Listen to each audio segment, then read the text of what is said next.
नमस्कार मित्रों, मैं आचार्य प्रबोध उपाध्याय राहु केतु के परिवर्तन के इस सीरीज में आप सभी का हार्दिक स्वागत करता हूं। मित्रों, जैसा कि आप सभी को पता ही होगा कि राहु और केतु एक राशि में 18 महीने तक विचरण करते हैं, उसके पश्चात अपनी राशि को परिवर्तित करते हैं। तो राहु और केतु का परिवर्तन होने जा रहा है। राहु जहां पहले वृषभ राशि में विराजमान थे, वहीं केतु ग्रह वृश्चिक राशि में विराजमान थे, जो कि 12 अप्रैल 2022 को राशि को परिवर्तित करके, और राहु ग्रह जहां मेष राशि में विराजमान हो रहे हैं, वही केतु ग्रह तुला राशि में विराजमान होने जा रहे हैं, जो कि 30 अक्टूबर 2023 तक रहेंगे, यानी पूरे 1.5 वर्ष तक इस राशि में विराजमान रहेंगे। आप सभी को पता ही है कि राहु और केतु दोनों ही छाया ग्रह हैं, इनका अपना कोई भी फल नहीं होता है, और उसके अलावा जिसके साथ होते हैं वैसा ही फल देना प्रारंभ करते हैं। ये दोनों ही ग्रह सदैव वक्र गति से विचरण करते हैं और इनको गुरु के समान ही दृष्टि प्राप्त है। ये जहां कहीं भी विराजित रहते हैं, वहां से पंचम, सप्तम और नवम भाव को देखते हैं।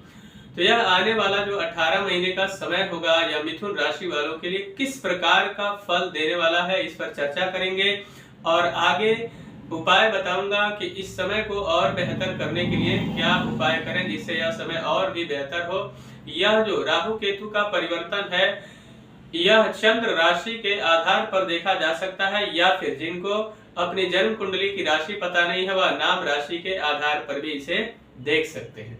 यह स्त्री और पुरुष दोनों के लिए एक समान एप्लीकेबल रहेगा। मिथुन राशि वालों के लिए राहु ग्रह एकादश भाव में विराजमान रहेंगे, और एकादश भाव में विराजमान रहेंगे तो सबसे पहले आपके लिए बड़ी खुशखबरी रहने वाली है कि इनकम को बेहतर तरीके से जनरेट करेंगे, यानी कि जिस तरीके का लाभ आप पहले प्राप्त कर रहे थे, उससे कई गुना आपका लाभ बढ़ने वाला है। कारण यह है कि मिथुन राशि वालों के लिए राहु सदैव ही अच्छा फल देते हैं, और स्पेशली जितने भी पाप ग्रह हैं, स्पेशली राहु ग्रह एकादश भाव में पूर्ण लाभ प्रदान करते हैं। तो एकादश भाव में विराजमान होकर, और साथ साथ में आपको एक बात का विशेष ख्याल रखना होगा कि आपको बहुत एक्टिव मोड पर लाएंगे, यानी जहां आपके अंदर पहले लेजीनेस फील हो रहा था, आपको 18 महीने में काफी एक्टिव स्थिति में रहेंगे, लेकिन वहां पे भाई बहनों के साथ बेहतर कॉम्बिनेशन बनाकर चलना आपके लिए अत्यंत लाभदायक सिद्ध होगा। अन्यथा भाई बहनों से मनमुटाव की स्थिति बनेगी, जो आपके काम को बिगाड़ सकता है। एक और बड़ी खुशखबरी मिथुन राशि वालों के लिए, जो लोग लॉटरी, सट्टा या फिर शेयर मार्केट इसमें पैसा का इन्वेस्टमेंट करते हैं, उनके लिए बड़ा सुनहरा मौका या 18 महीने के लिए राहु ग्रह लेकर आ रहे हैं। उसके बाद एक बात का विशेष ख्याल रखना होगा आपको कि जो लोग वैवाहिक जीवन में नए हैं, यानी कि अभी अभी शादी हुई है, उनको बहुत ही बैलेंस बनाकर पति पत्नी को चलना होगा, अन्यथा वैवाहिक जीवन में मतभेद का योग बनाएंगे, जिससे आपकी मैरिड लाइफ खराब हो सकती है। इसलिए सावधानी पूर्वक आपको दोनों के बीच किसी बात को लेकर अगर अनबन की स्थिति भी हो रही है, तो उसको बेहतर तरीके से सोच समझकर सुलझा लेना चाहिए। व्यापारिक दृष्टिकोण से अगर देखते हैं तो व्यापार में लाभ का पूर्ण योग बनता हुआ दिखाई दे रहा है, लेकिन पार्टनर के साथ संबंध को बनाकर रखने में ही आपकी भलाई रहेगी। केतु ग्रह पंचम भाव में विराजमान रहेंगे, तो विद्यार्थियों के लिए यहाँ पे समय थोड़ा सा टफ हो सकता है, यानी कि मेहनत थोड़ी कड़ी करनी पड़ सकती है, और अपने बुद्धि का अपने सही तरीके से सदुपयोग में लाना है। जल्दबाजी में लिया हुआ निर्णय आपके लिए नुकसानदायक सिद्ध हो सकता है। संतान पक्ष के दृष्टिकोण से अगर देखा जाए तो बड़ा ही यह समय आपके लिए शुभ रहने वाला है। केतु की पूर्ण दृष्टि जो है वह नवम भाव यानी भाग्य भाव पर रहेगी, जिससे भाग्य में तब्दीली का योग बनाएंगे। वही एक बात का विशेष ख्याल रखना है कि पैसे तो आएंगे आपके पास, लेकिन उन पैसों का सही सदुपयोग हो, और सदुपयोग सही हो, और उसके साथ साथ में कहीं पैसे अधिक खर्च ना हो जाए और बाद में आपकी परेशानी ना बढ़ जाए, इस बात का विशेष ख्याल रखने की आवश्यकता है। साथ ही साथ में वहां से केतु की जो स्थिति है वह लग्न पर भी रहेगी। पंचम से जो नवी दृष्टि है वह लग्न पर, विश्वास में बहुत ज्यादा अग्रेशन दिखाई देगा, बहुत ज्यादा हाइपर आप हो सकते हैं, लेकिन आपको बहुत ही शांति से ध्यान होकर देकर सोचने की आवश्यकता रहेगी, जिससे आपका जो ऑरा है वो हमेशा सकारात्मक रहे। कभी भी आप नेगेटिव होकर और जल्दबाजी में किसी भी प्रकार का कोई निर्णय ना लें, और उसके अलावा हेल्थ को थोड़ा सा ध्यान में रखने की आवश्यकता रहेगी। आगे बताऊंगा कि इसको और बेहतर कैसे बनाया जा सकता है। बात करते हैं कर्क राशि वालों के लिए राहु केतु का राशि परिवर्तन किस प्रकार का रहने वाला है। राहु ग्रह कर्क राशि वालों के लिए 10वें भाव में यानी कि मेष राशि में विराजमान रहेंगे तो अचानक सबसे पहले आपके लिए क्या करने वाले हैं।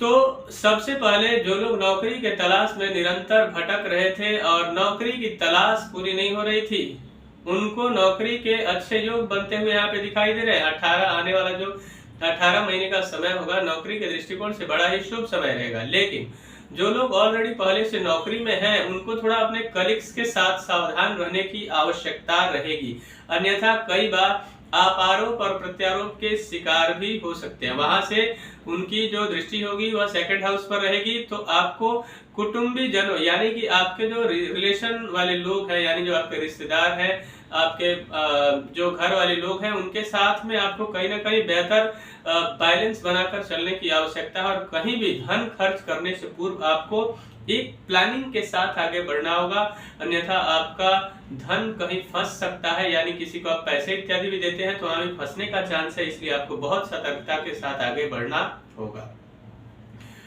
आपके घर में बड़ी ही खुशखबरी आ सकती है। आप कोई प्रॉपर्टी खरीद सकते हैं नई, या फिर कोई गाड़ी खरीद सकते हैं, जिससे आपकी खुशियां और आपके परिवार की खुशियां कई गुनी अधिक बढ़ने का योग यहाँ पर बनता हुआ दिखाई दे रहा है। लेकिन एक बात का विशेष ख्याल रखना होगा आपको, आपके माता जी के हेल्थ पर विशेष ध्यान रखने की आवश्यकता है, अन्यथा वह आपको परेशान कर सकते हैं।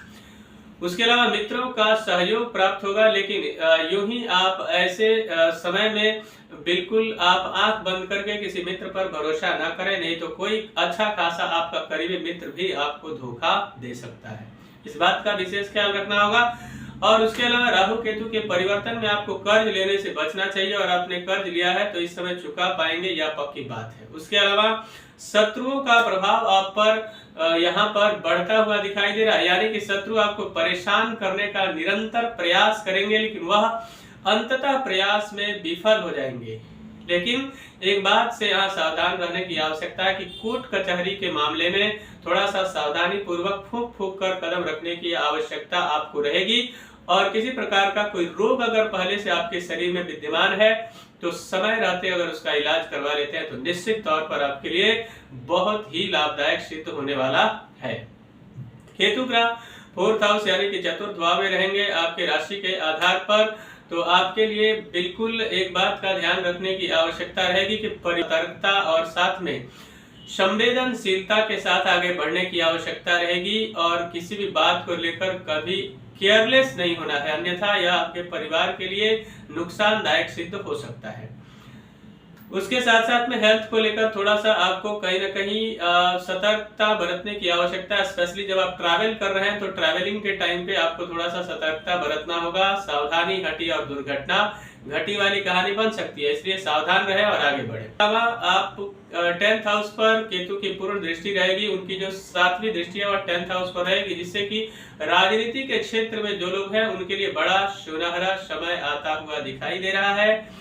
और यह उनको अगर किसी भी प्रकार का वह चुनाव की तैयारी करते हैं तो वहां पे जीत के तरफ लेकर जाएगा, और यह उनके लिए अंततः रिजल्ट बहुत ही अच्छा देने का योग बना रहा है।